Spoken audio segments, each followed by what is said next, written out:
righty. Series 2, Boston Bruins, New York Islanders. We welcome you into a special edition, a Special Brew with Jaffe and Razor. Series 2, we're going to get you set. We're going to talk for a little bit, Razor and I, and then we're going to bring in a special guest who covers the New York Islanders regularly, and Brian Compton for NHL.com. We'll get his side or his perspective on this series. Really looking forward to that. Let's get right into it. Boston getting a nice little break. 6 full days, getting themselves ready after taking care of the Washington Capitals. Just a couple of days for the New York Islanders, who took care of the Pittsburgh Penguins in a series that I think you could absolutely would say that the Penguins outplayed them in many ways, but didn't outwin them, Razor. And this is very typical New York Islanders hockey.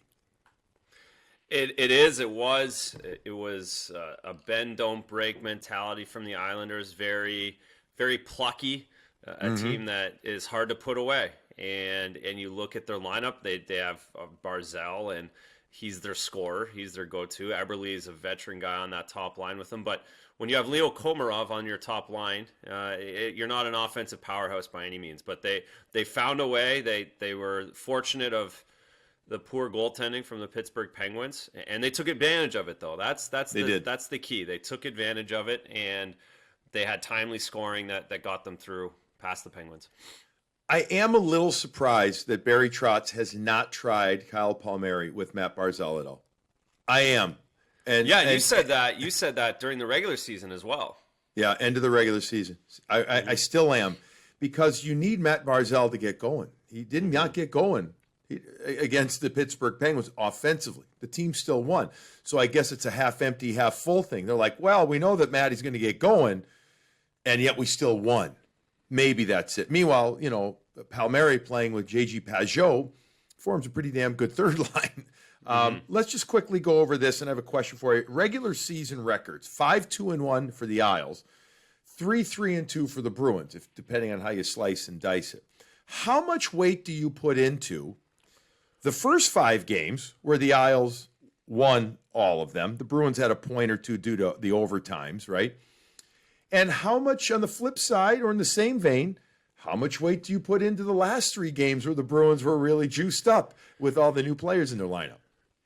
I'm leaning towards the last 3 games. Obviously, the more recent bias is better typily with the trade deadline. Those but are you being biased? Are you being biased to the Bruins too? No, and a little bit. The other reason why I'm leaning towards those as well is because I think the schedule did not help the Bruins in the first 5 games.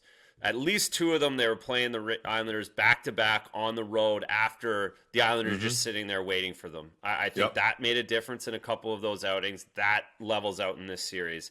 But to that point of being biased, the reality is the Islanders are a tough out. And if you don't play discipline, if you don't stay to your game like the Bruins did not do in the first 5 games against the Islanders, I heard Cassidy talk this week about the bad third periods they had against them, and that was because they couldn't stick to their game. They didn't stay disciplined, and like the Islanders did in the Penguin series, they stick around, and they can get timely goals. It's one of those grind fests, and we've used that term to describe the Islanders games before on our show. Yeah. It is embrace the grind. That's going to be something that they're going to have to. And here, it's like I'm trying to make a good analogy or a funny comment. Now, I'm not that funny, like ground bean coffee. Like, it's not full bean. It's ground coffee, man. Embrace it. Don't be a snob and say, I can only drink freshly ground coffee. You got to embrace the pre-ground stuff, because that's what this is. That this is going to be a grind fest. Here's some interesting numbers in that when the Bruins won those last 3 games, the scores were 4-1, 3-0, and 3-2 in OT. Culminated in that beautiful goal by Taylor Hall, overtime goal on May 10, where he went through the legs of the defenseman, Leddy, and then went to the backhand and beat Sorokin. But you're talking a cumulative score differential of 10-3. Pretty damn good. If you remember, too, that first game that they beat the Isles 4-1 was the second game after the trade deadline. The first game was against Buffalo. And you want to talk about, just eking it out, and the team wasn't really sure what to do, where to go. They were tired or whatever. That second game, they really got going, and they won 4-1. So I am curious to see how this all plays out. What's your take on? It's got to be Sorokin start. And what have you liked about his game in the last couple? Is he won the games in the series for the Islanders, and Varlamov didn't. He won all 4 of them, and I love his game. I've liked his game all year. He's very, very efficient moving east to west. When he does move, his hands don't drop. He keeps them right up in position. Really, really like his game, and he was thought of, highly sought after, coming out of Russia. Took him 7 years to get here. He did, and that's the other point that I'm going to make. And I'm just pulling up exactly how many playoff games he played in Russia, and a lot. That's the point. Yeah, he played big numbers in the KHL for Moscow. That's a great team. He's playing 18, 20, he's 58, about 60 playoff games in Russia in the KHL. Those are high pressure games, folks. That's a big deal in Russia. That's the second biggest league in the world. And you don't think that there's pressure on the goaltender in that league. It's tight checking. You can't give up. So these lights aren't going to be too big from him. He's not the same kind of rookie as we talked to Jeremy Swayman a couple days ago. This guy's seasoned pro, and this isn't going to be too big for him. So he's legit. It wasn't a flash in the pan that he played as well as he did against Pittsburgh. So this kid is 25 years old. So he's been playing pro since he's been 18 in Russia. As you said, he's played for, what is it called, the Gagarin Cup. He's played for that a couple of times and done well. And he's been considered, he's in that category of best player not playing in the NHL for a couple of years. Gabriel Kaprizov had that kind of title as well for skater. Sorokin is a player that they wanted him to come here when he was 19, 20. Yeah. But he didn't want to. So and the reason he doesn't want to is he's making 5 times the amount of money he can over there. He wants to play. He didn't want to play in the minors. He doesn't want to. The Islanders had goaltenders here that couldn't fit him in. And when you can make big money in your homeland, you stay there and play there. That's how it works. Yeah, absolutely. And the whole tax-free thing and all that stuff, comes into play. And keeping a guy named Putin happy too, probably. That's right. I think in this series, as I look at it, I don't think it's a question. I don't think there's a question that the Krejci line will be, to me, the ultimate X factor in this series.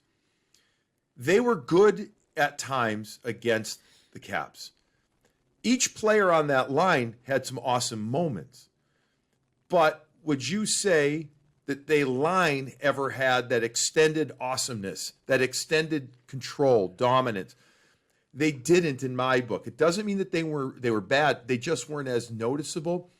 This series might live on their sticks and their skates, so to speak. That's my take, because Bergeron's line is going to see Pelican Pulak as much as Barry Trotz can humanly possible get them out there, whether it's home or road razor for the Isles, right? Yes. And I got some numbers on that in a minute that I'll bring up. The Krejci line, let me just tell you this. In the 3 games that they played together, at 5-on-5 against the Islanders, they had 18 scoring chances against them, and Taylor Hall scored in all 3 games. I think this is where the series can shift on the sticks and through the skates of those guys. Agree 1,000%. The Washington Capitals didn't key so much on matchups. They don't have a shutdown pair. They rolled the 4 guys, the 6 guys against whoever, and those guys did do a good job against the Krejci line in general. Hall, I thought, had the best of the series out of the 3. I think he did some individual stuff, but agreed. As a line, they're gonna have a favorable matchup in this series, much more so I think than they did in Washington. They're gonna have to take advantage of it because, to your point, the Islander, the Pelech, those guys can shut the top line down. They're hard to play against, and listen, they're not going to keep Bergeron, that line, off the scoreboard the entire time, but they're going to be able to do enough to keep it close, and that's where it falls to Hall and Krejci to be able, and Smith to take advantage of their offensive opportunities. And what they do so well when those, especially the big guys on the wings, big guys, I'm talking about Smith and Hall, They fly through the neutral zone. They push back defenses. They break the neutral zone. Now, whether it's a 1-3-1 or a shift to a 1-2-2, whatever you want to call it, Barry Trotz's neutral zones are very good. They're excellent. The Islanders have a couple of very mobile defensemen, like a Nick Leddy. Even the Dobson kid, for a big kid, moves pretty well. Andy Green, older, but he's heady out there. He's slick. Heady. He is heady slick. Is a good word. Heady and he's a vet. He's a grizzled vet. Yep. They do a really good job of shutting you down in the neutral zone if you skate into them. If you find a way to skate through them, you can absolutely do well against them. And I think that's what Hall, especially Hall and Smith, do a good, potentially really good job with, is utilizing that speed.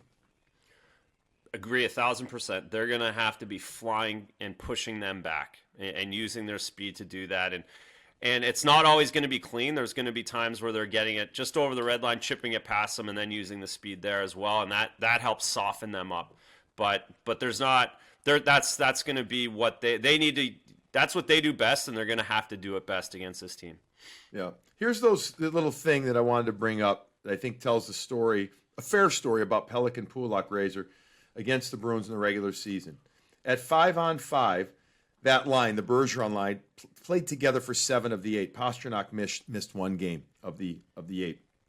The goals, ready for this? The goals for the Bergeron line against Pelican Pulak, 2-4, 2 against in the season series at even strength. That's it. And the possession was just about 55% for Bergie's line. And that's not bad. And, a lot of lines you take that, but you're like, wait a second. Bergeron line's usually 58, 60, 62, even more. So Pelican Pulak, guys that I know Bruins fans should know because Bruins fans are the freaking best and they understand the hockey great. But Pelican Pulak, in all fairness, are undervalued in this league. I don't think people appreciate how damn good those guys are. And they're big, too. They're long. I'm gonna have a hard time saying their names all series too. Pelican Pulak, it doesn't come out of my mouth very well, so it's gonna be difficult to say, and I'm gonna screw it up. But you're gonna Pulak a Pellic. There's no doubt about it. Something. I'm gonna have to figure some word game out. They're very long and very underrated. Very underrated. Even from my point of view, and seeing them 8 times now, I get it. But going into the season, I just thought they were okay. They're much better than okay, and that 2-2, the Bergeron, there's no way anyone else as a pair was even close to that. I would assume this season exactly in the East Division, and it's a mindset, and speak to this as a former goalie, watching the guys in front of you or from the bench if you weren't playing. Have you been on a team or what team have you been on that you would say kept its structure as well as the New York Islanders do? Win or lose, they keep their structure. And what that means to an identity of a team. Is there a team that you can, from your days, that you can relate to for that? No, unfortunately, I never played on one of those teams, or else I might have lasted a little bit longer. The best team I was on was Vancouver, but that was Harlem Globetrotters most of the time. You go back to probably my time in Boston, I guess. That I would have to go all the way back to then, and pre-lockout, when the game was just so hard to play and there was hooking and holding. You had to be disciplined because most games were 2-1, 3-2. So it was similar to not style of playing, but similar mentality, I guess. So that's you what I'm asked getting the question of mentality, and those games were all very close back then in 2003. It was 2-1 wins. That's how you won, and It takes a lot. It's hard to play that way, and the fact that they've done that now for 2 seasons, it's ingrained in them, and they go out and do it. What do you think of what the Bruins have going now with Lausanne back? I mean, assuming he can play, you play him, right? I mean, you put him on the left, you put and Cliffy on the right. It's a no-brainer, correct? Correct. In my eyes, it is. Correct.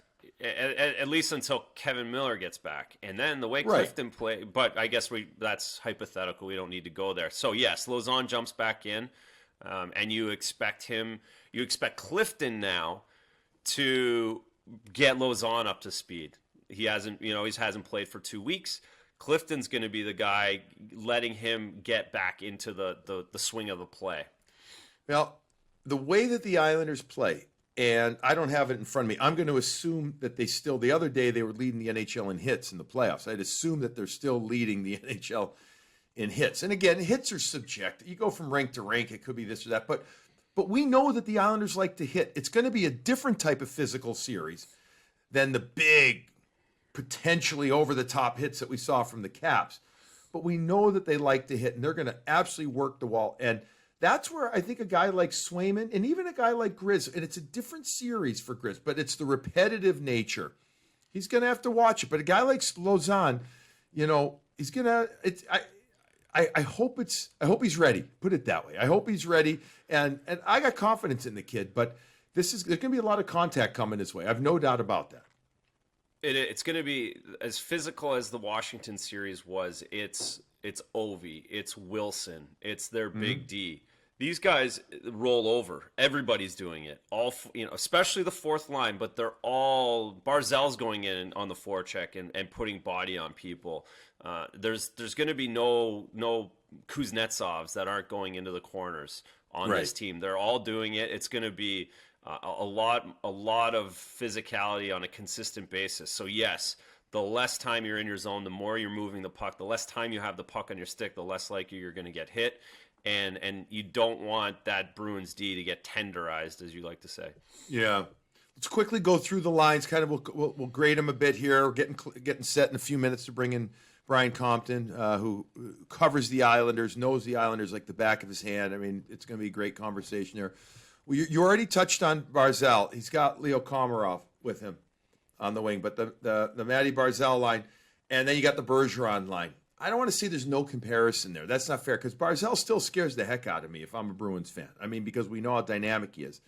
But when all's said and done, the Bergeron line against, not going to go head-to-head. In fact, during the regular season, Barry Trotz did everything in his power to get Matty Barzal away from Bergeron line. Yes. Bergeron only played 22 minutes, actually a little less than that, of 5-on-5 times in the series Razor against Matt Barzal. And Barzal's possession numbers were in the 20% range out there against Bergeron. So you're not going to see that, but I give the mark. Don't you give the mark to the Bergeron line, right? Yeah. You got it. All right. Yeah. Now, this is where it gets interesting. We talk about the X factor earlier of the Krejci line and what they can do. But the Islanders line of Brock Nelson, Anthony Beauvillier, who's just I think he's got a lot. You know what he has in him? A little Pasternak in my. He's got a lot of that same type of pizzazz to his game. And Josh Bailey, who's a wonderful person, but also a real workhorse. I mean, he's going to go down, believe it or not, as one of the legendary Islanders. I know. It's crazy. He's been there a long time. He's been there forever. So that's a damn good line, and that line really got going in Game 5 and Game 6 for in the Penguin series. They're sneaky skilled. They're sneaky offensively. That's even more so minus Barzal, probably more offensively all the way across. And Beauvillier is a guy I really like him as a player. He's good in all situations. And so yeah, is that the matchup for the first line typically? Is that what Trotz is probably going to try and get up against? Well, either that or is he trying to use the fourth line? He'll use both. He'll use both. He'll probably use the fourth line more at home, is my guess. Yeah. So I'm still giving the Hall line or the Krejci line the nod over them a little bit, but it's certainly closer than the one line versus one line. All right. Now Coyle's line. Assuming it's still Richie Coyle, DeBrusk, which it should be. It will be. This is an interesting line, though. And J.G. Pajot, damn, does he give it to the Bruins, right? We know from his day in Ottawa. And there. Kyle Palmieri on the left wing. Oliver Wahlstrom, if he's healthy, on the right. I don't know if he will Game 1, which would mean Travis Zajac. And I do think that changes that dynamic of the line because that Wahlstrom kid, Oliver Wahlstrom, played a year at BC. Everybody knows him from the Northeast. He can hammer time it, man. He can change it with one shot. He's very and he's done better than I thought. Watching him at BC, he's really growing into the pro game. I agree. And he's figured it out, and he's figured out how to play for Barry Trotz. He's figured out Islander hockey. He can be, not having him in the lineup's a big deal for that third line. And their power play. Because, he hammers that. He scored a few goals on that one-timer over on the the left flank. Yeah. Coyle's got to get going. I mean, he's got to go. Yeah. Yeah, that whole line, right? I mean, that those guys can absorb some of the contact. There's no question to it. Yeah, this now series should help them. It should be good for them. It'd be good for the Coyle line. I mean, to get them going. Yes, just the grind, because of the grind. This is kind of a grind game. Yeah, they can grind it out. Yeah. All right, I like that. I agree. Lastly, the fourth lines: Lazar, Corrali, Wagner, expected to be the fourth line, going against one of the best, if not the best, fourth line in the game: Casey Zizekas, Cal Clutterbuck, and Matt Martin. This is an area. Now, listen, they're not playing 18 to 20 minutes a game, but if they're 12 to 14 minutes, and Zizekas will play more because he'll take face-offs and penalty kill, and Clutterbuck will too. These guys can impact this series, I think. They can. If they get grooving, if they get into their lock and load type game, this is going to be a significant. This could be when I say an advantage, I don't mean over the Bruins' fourth line. I mean a significant edge for Barry Trotz's team. I was going to say the exact thing. I don't think it's necessarily they're much better than the fourth line of the Bruins, but they have more of an impact. They can have more of an impact for whatever that, how that makes any sense. They're good. They make this team go. They're the engine, and that Lazar line. Hopefully, they're and I'm assuming Wagner and Corrali are looking at it as we got to be as good as them. Yeah. And this is really important. We have to look at them and be as good as them. At the challenge. It should inspire them. That's right. It should. And again, this series, the Cap series, I guess, plays to them too. But this one should really. It's interesting. It's a different mindset. As much as the Caps at times, especially their fourth line, wanted to grind things and everything, it still had a different vibe to it. This one has that hard hat, work boot, whatever other cliche mentality to it heading in. Yeah, it's because of the discipline they have. They're not gonna have any mental lapses like Washington did. They're not gonna they're not gonna be a little offensive at times. It's gonna be grind the whole time.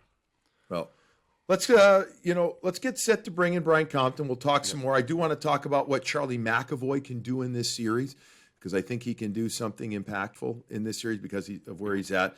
But coming up in a moment, we're going to bring in Brian Compton from NHL.com. He also lives on Long Island. We may even talk a little food with him, and I'll tell him, what's really going on with the food in the Boston area versus there. And that's it. We'll go with that. We'll do about 15 minutes with him and get you ready for the series. And here he is. We do welcome in Brian Compton from NHL.com, a longtime liver. And I don't mean liver as in liver and onions. I mean a liver on the island. It's not in Long Island. It's on the island. Long Island. Yes, let's get that straight first of all. I said to Razor right before we had you coming in here, BC, and we appreciate you joining us here on Morning Brew with Jaffe and Razor as we series preview the Islanders and Bruins. We may even talk a little bit of food. You are very famous for your affection for the McRib sandwich, I know, but I really wouldn't go there as much as I would talking about New York, in particular Long Island thin crust pizza, which is good. I did become a fan of it, I will admit, when I lived there for the 7 years that I was here. But it's great to have you join us here. How much do you like this Islander team heading into this series? Well, I got to stop you. Two things here, Billy. They have a rib sandwich named after me now at the Blue Line Deli in Huntington. So the McRib is out of my life completely. Oh, okay. And second of all, I have seen you eat. You are in no place to be a critic of anybody else. I will never listen. I am a professional chewer, as Howie Rose used to call me. Yes, you are. Howie Rose would say, "You are a professional chewer. I will not get in your way. Do not." Utensils optional with Billy Jaffe. That's for sure. There's no question. No question. Hands. The chicken parm sub has no chance. Chicken parm. Razor has seen it. Razor. Oh. Okay, we'll fill you in on this, BC, before we get to the Islanders. Chicken parm sandwiches, or heroes or grinders, wherever you're from, but the subs here, in especially there's a couple of places in Boston area that are awesome. I do it with with photos, extra. Oh, there you go. Extra marinara, and I love the hot cherry peppers chopped up. Okay, you put them on there, and like just watch out. Like I have to mop up, be careful. Meanwhile, Raycroft is like Chipotle King. And we've caught him on video before when he eats his Chipotle. It's like he resembles, we both have golden retrievers. It's like a golden retriever finding food in his or her bowl. It is gone in seconds. So our fans have heard that already. So we're both into the food thing.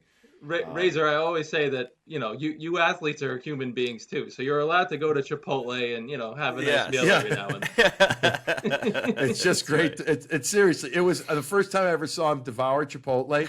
I stopped eating. That's how impressive it was. Wow. I literally stopped eating. Wow. I was impressed. That must be a sight then. That's tremendous. It was.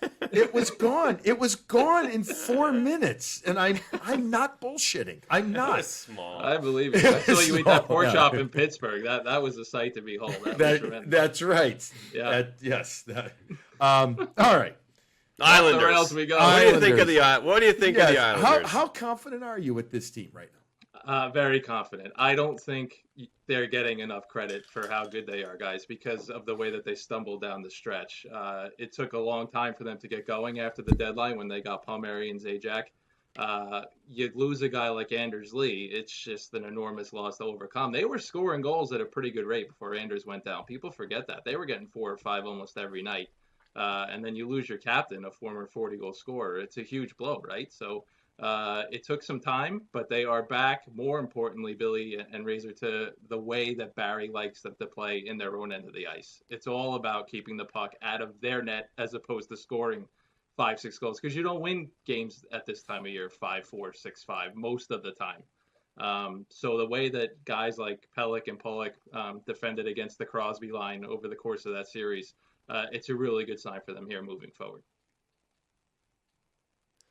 And the other guy, I'll go right to the goaltending with Sorokin and how good he is. Another guy who's going to fly under the radar a little. I mean, obviously, prior to the playoffs, you win 4 games against the Pittsburgh Penguins, you're not necessarily flying under the radar anymore. However, he's a guy not everyone knows about, but he's legit as well, isn't he? Yeah, and he's a rookie by the way that they do this stuff, but he's 25 years old and he's a KHL playoff MVP at 16 playoff shutouts, which is a record in the KHL. This is not Cam Ward in 06 with Carolina just bursting onto the scene and winning the Conn Smythe. This is a guy who's been around on the international level, and the Stanley Cup playoffs is the cream of the crop. But he looks pretty poised in there. I mean, he went 4-0 against a pretty good team over the course of the year. So this guy's no joke, and the Bruins are going to find that out, I think. All right. I agree that the Islanders don't get as much credit as they deserve. They're the redheaded stepchild in New York hockey. They are. I lived it. I was there. I get it. Yeah. And I think the way that they play doesn't make them very sexy as well. That makes sense. But with that said, BC, weren't they outplayed at times a fair amount in that Penguin series? Or is this just what it is for this New York Islander club and how it's going to appear, I guess, at times? Game 5, they were certainly outplayed. Ilya Sorokin stole Game 5 for those guys. But the rest of the way, Billy, I mean, I'm not a huge analytics guy, but you look at the numbers, it was pretty evenly matched, the remainder of the series. And the Islanders' game is pouncing when guys make mistakes. The Penguins pinched a few times in Game 6, boom, and all of a sudden the puck's in the net 3 times in 2.5 minutes or whatever it was. It was a crazy stretch. So that's the way they like to play. I think they know that the Bruins aren't going to make similar mistakes over the course of the series. But they have guys who can put the puck in the net. And the key for them here is Matthew Barzal, because he didn't score in the first round and they still won. So if he can get going here, their second and third lines have been outrageous. And that's a good sign for them if Barzy can get going. We'll see. What were the matchups against Pittsburgh? What do you see them staying similar on the forward lines, especially? Who's going to line against Bergeron? Who's going to line up against Krejci for the Islanders? Yeah, you're probably going to see a lot of the fourth line, I would think, Cizikas, Martin, and Clutterbuck against Bergeron. And I think, Razor, for me, it's more about the D. Pelech and Pollock are going to be on those guys at any time Barry Trotz has an opportunity to have those two guys out there against that line. That's what you're going to see. I think the key is, because I think those two will do a good job, is can Leddy and Mayfield and Green and Dobson do well against Hall's line, etc. Because the Bruins aren't a one-line team. You don't get to this stage of the game with one line. And Barry Trotz knows that. So I think the bottom 4 defensemen are going to be enormous in determining whether or not the Islanders can advance here. I just can't say their names together, so that's why I'm It's avoiding a tongue twister, yeah. the 2 P's. Yeah, so that's why I stuck with the 4s. But I'm glad you brought those guys up. Yeah. We're all going to get screwed up on that. Yeah. What's new though, for me at least. All right. With that said, and I agree that Cizikas and they're a hell of a line. We touched on them before we brought you in.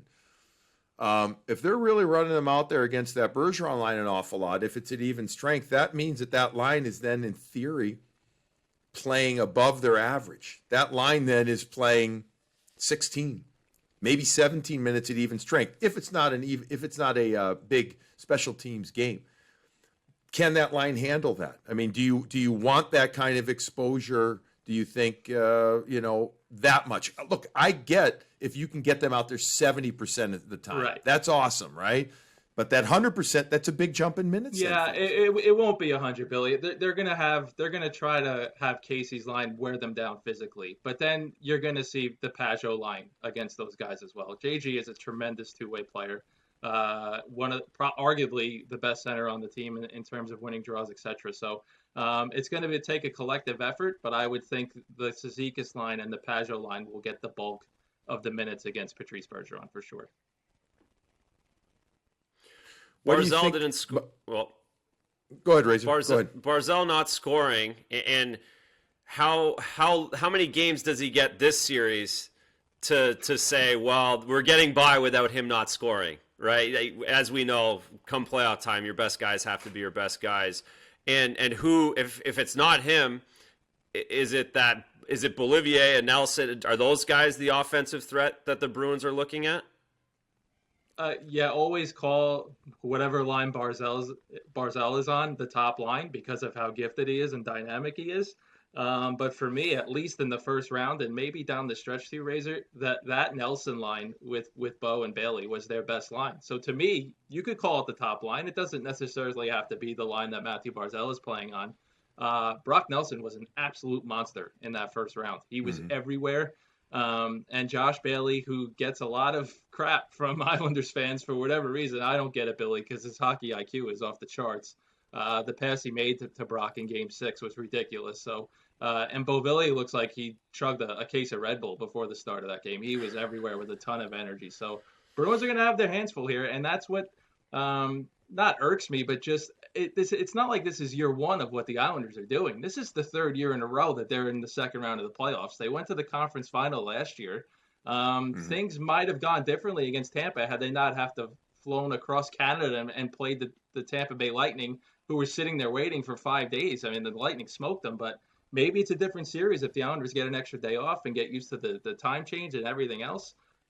This is a real good hockey team that deserves more credit than what they're getting, I think. Yeah, and many people when the season began thought that the Islanders would make a legit run. And it's just funny, they started up high, and then because of their stuff down the stretch run of the season, a lot of people are like, no, maybe these aren't the Islanders we thought they were. But listen, anytime Barry Coach is coaching a team, you respect the hell out of him, as far as I'm concerned. No question. You brought up the name Josh Bailey. Yeah. When did I know you've been on the island forever, but when did you start? And you cover other teams too, but you get an awful lot of Islander stuff just for where you live. So when did you really start covering them? When did you start, getting through them a lot? My first full year on the beat was 09-10, right after Tavares got drafted, because that's when really the Islanders started to garner more attention. So you knew Bailey from? I interviewed Josh Bailey. I interviewed Josh on the draft floor in Ottawa when they took him with the ninth pick. So I've known him since he was 17 years old. Yeah. Right. And so have I, because I was there. Yeah. And they did the old, one of the reasons, folks, if you're listening here, you say, well, Josh Bailey, I know of him, but Josh Bailey was actually drafted 9th overall, but was traded down twice before. Yeah. Right? They started at 5. What was the original? 5. At 5, right. Okay. And Garth got killed for not drafting Luke Shen, and then they drafted to they traded to 7. Garth traded Yes. again to 9, and at 7, it was either Colin Wilson or somebody else. Garth got crucified for that too. But Josh Bailey is going to end up playing probably 1,500 games in the National Hockey League. He's a terrific player. And since the 1980s run, the great run for the Islanders, I think since it's the 83-84 season, Josh Bailey has the most points of any Islander player in the playoffs. Now, I don't know what that means for the Islanders, but on the other hand, the guy in playoff time has come through for this team, and he's a phenomenal human being. So he's always going to get an extra pass on my book. He's a leader in the room. He has scored big goals. He did in this series. He scored in Game 1 against Pittsburgh a couple years ago to set the tone for that series.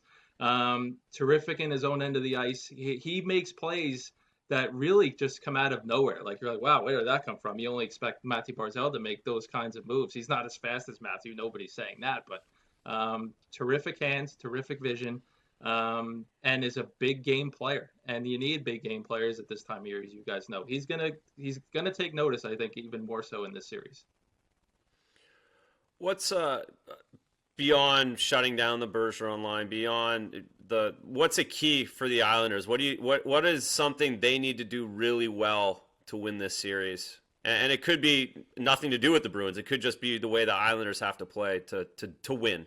Yeah, I think, Razor, if they continue to play the way that they have in their own end, they'll be okay. The power play needs to be better. They had huge opportunities over the course of that series against Pittsburgh with the man advantage, and really didn't do anything with it against a PK that wasn't good, was bottom 5 over the course of the regular season. And I think a key for that moving forward is the health of Oliver Wahlstrom. I don't think he's going to play in Game 1, but when you lose that elite shot, I mean, he's 20 years old, but his shot, that's an NHL elite shot. And when you lose that, it's going to be on other guys to put the puck in the net. Starting with Matthew Barzal, he's got to start pumping in some goals here if the Islanders are going to win this series. Well, that was nasty too. That hit, that result, it was unfortunate. It was cringing. It was almost Joe Theismann like from 1980, whatever that was, when watching his neck bend the way that it did. It was, I was just Good thing he is 20. Yeah, exactly. Yeah, and and I was floored when Barry said that he was game time for Game 6. I'm like, there's no way he's playing tonight. Barry wouldn't bullshit you. No, he wouldn't bullshit you ever, would he? But game time, like, come on, man. But he we all saw it, right? But he was at the game, sitting right next to Anders, so that's at least a good sign. But he needed help off the ice. He's definitely. They're calling him doubtful for Game 1. I can't see him playing. I think it's just a question of, can he play at all of this series? Hopefully he can, because they need him. Yeah, and he does. We were talking about him before you got on here. He can absolutely missile a one timer. All right, home ice. Does it play a huge role in this series or not? Because the Bruins are going to have 17,000, give or take a few. I love it. On Saturday night. It's going to be so good. Yeah, they're going. They're both going buildings. It's so good. You know what, Razor? Because I covered games at the start of the season in the Coliseum with nobody there, and it was so depressing because, I've said this to a lot of people. We have taken so much stuff for granted. Just going through this pandemic. Oh, you want to go to a game tonight? Yeah, sure. And then all of a sudden the world stops. And then when you finally get to go back, just listening to the anthem before Game 6, I was like, I almost welled up. I'm like, thank God. Like we're getting there. We're finally getting back to normal. I'm sorry, Billy. I cut you off there. Go ahead. No, it's but we all agree. Everybody agrees. So, but I mean, I can't. I don't know if home ice will have an advantage in this series, if only because both teams are going to be jacked to play in front of 17,000 tomorrow, Saturday night. And now the only thing is the Coliseum is a much smaller building. I mean, Razor, you played there. It's got a lower ceiling. It's got different sight lines. It's a barn. It's a dump. And I know they put paint on it and this and that. And I used to call it a dump when I worked there. That's probably one of the reasons why I, got let go there or whatever. But it's their dump though. Yep. It is. It's their barn. So actually, Razor, I'll ask you. Since you were the one, I skated on Coliseum ice, but I didn't play a game there. Is that a home ice advantage that is noticeable, do you think, in this series? Well, I think it can be, to the point of it's not the cookie cutter rink, and the only thing that the caveat to that is that Patrice Bergeron's played in that building since 2003, just like when I played in that building, and it did have an effect a little bit in the Penguin series from what I saw, but I feel like that was more energy. I don't think the Bruins will succumb to that the same way that the Penguins did. That's my point of view. I don't, and these two teams are so disciplined, whether they're at home or on the road, it doesn't change. They roll it out the same way, their system. So I would love to say it's going to be an advantage, but I just think it's going to be an advantage for both teams in both buildings to have the energy that they're going to have. That's the way I see it. I'm with you. And they're veteran teams. They're not going to be phased either way. Yeah. The Islanders won't be phased going into the Garden. The Bruins won't be phased going into the Coliseum. And this, Barry's talked about this a million times. Seize the moment, silence the crowd, be just as excited to be playing in Boston as the Bruins are going to be. So I don't think home ice is going to be a huge advantage, Billy. But man, if the Islanders can get a split, or and they score that first goal in Game 3, that building is going to be off the charts, because they announced today there's going to be 12,000 people in that building for Games 3, 4, and 6, which is great. Which is I'm not being a smart aleck here. That's basically sold out. Right. It's only 14,000 right now. It's not even. Yeah, it's like 13,900. Yep. So it's essentially. And listen, 100%. they're gonna end up moving a few guys. There'll be more than 12,000 in there too, right? Like, there you go. There'll be some of those old doors don't lock. Exactly. Well, it was the same thing with Carolina. They said it was 12,000. They look like 12,000, right? So right, like it's gonna be fun. Seriously. Yeah. What are they doing? 12,000. It only seats 13,100. You can't do any social distance when you have 12 out of 13,000, whatever there.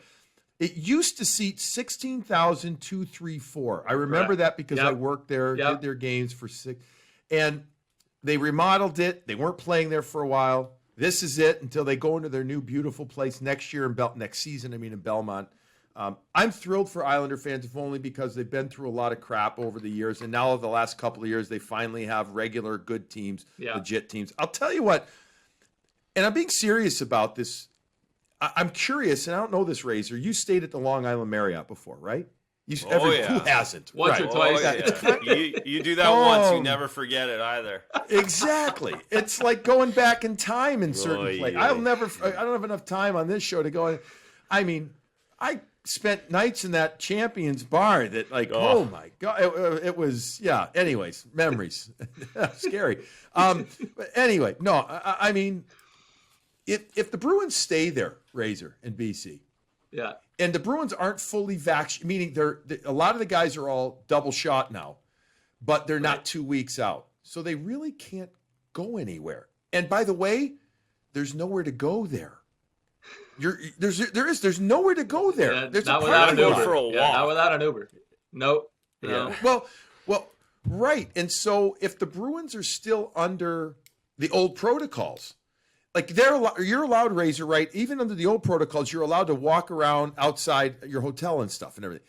I'm telling you, there's nowhere to walk at the unless I'm missing something, BC. Unless they change something, and all of a sudden there's a whole new Charles Wong strip mall there that he envisioned. No, he tried. No, that didn't happen. No, they'll have to get an Ubers and go to Garden City or up to Vinny's Clam Which is Bar, beautiful. Bar Place. Yeah. Well, I mean, look, But they'll find a nice meal, Billy. They're not getting Chipotle across the street. No offense, Razor. But I don't know if they're allowed to. That's the thing. Until they're considered fully vaxxed. Razor, right? I don't know the rules. Well, they can get it delivered to their rooms, I guess, right? They can get Vinny's Clam Bar catered. Well, and the fire alarm's going to be going off in that place all week. That's a great yes. All week. There's Islanders fans infiltrating that place at all times. So that they're going to have to find a special hotel for them. No question. I'm curious where they're going to stay. Maybe the Garden City Hotel, right? Yeah, well, if they do stay at the Garden City Hotel, I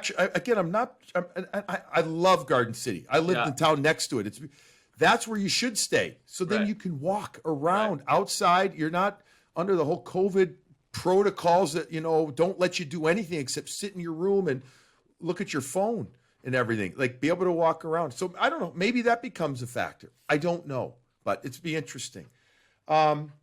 It's going to be fun. I do think it's going to be, we called it a grind fest. It's going to be a grind fest, I think, this series. And I think one of the keys for the Bruins, BC, is that if they don't lose that focus, that I think that gives them a much better chance. They've got the high-level skill, we know, not just on one line, but especially two lines now with Hall and Krejci and Smith. And if they don't get bogged down in Barry's neutral zone, it's a good advantage for the Bruins there. So they're a completely different team. I mean, you guys know them better than I do. I think they're a completely different team with Taylor Hall. I mean, the numbers speak for themselves. What they go 12-4-1 after the trade deadline, and it takes a lot. And two of those were throwaway losses. Right. I mean, and that line alleviates a ton of pressure off the Bergeron line. Pasternak doesn't have to go out there and score every shift because you have balance. Balance is crucial. I brought it up earlier with Matthew Barzal did not score a goal in this series, and they won in 6. Yeah. Those second and third lines were tremendous, and even the game that they lost, game 3, the back and forth one, Clutterbuck scored twice in that game. So these teams have balance, and I think that's going to determine, the second, third, and fourth lines might play a bigger role than the top lines because Barzal's line hasn't scored, and Leo Komarov isn't going to go crazy in this series. I think we can all agree on that. So unless Eberle goes nuts, which is possible, it's going to come down to balance. It's not going to essentially, going to determine the first line is not essentially going to determine who wins.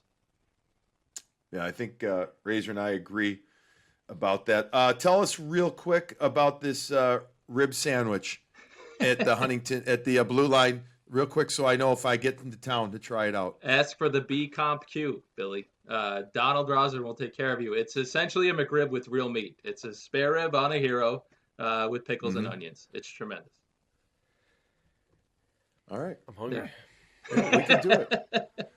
We could do it. There's good food on Long Island. Good Italian food. Oh my God! I don't know, man.